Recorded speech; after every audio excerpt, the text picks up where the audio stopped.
दिल्ली विधानसभा निवडणुकांच्या पार्श्वभूमीवर उद्धव ठाकरेंच्या शिवसेनेने काँग्रेसला धक्का दिलाय। दिल्ली विधानसभा निवडणुकीसाठी शिवसेनेने आम आदमी पक्षाला पाठिंबा दिलाय। त्यामुळे दिल्लीमध्ये आता तिरंगी लढत पाहायला मिळेल। भाजप, काँग्रेस आणि आम आदमी पार्टी अशा पद्धतीची ही तिरंगी लढत असेल।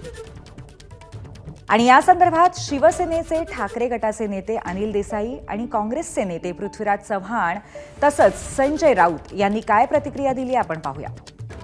शिवसेना उद्धव बालासाहेब ठाकरे पार्टी की तरफ से आपको समर्थन किया हुआ है, तो आने वाले विधानसभा चुनाव में शिवसेना उद्धव बालासाहेब ठाकरे पार्टी आपको समर्थन। तो सर लेकिन फिर कांग्रेस यहाँ पर आम आदमी पार्टी के खिलाफ है, तो इसको फिर कैसे देखते हैं? डिवीजन ना हो, अच्छी तरह से चुनाव ये हो।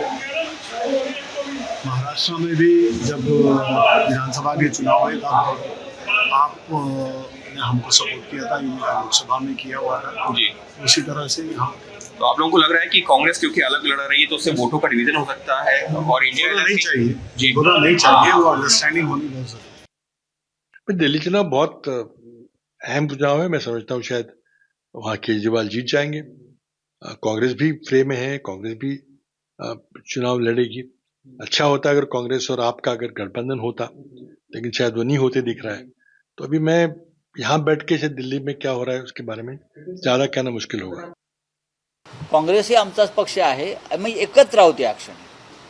महाराष्ट्रामध्ये आम्ही महाविकास आघाडीमध्ये आहोत, केंद्रामध्ये आम्ही इंडिया ब्लॉकमध्ये आहोत।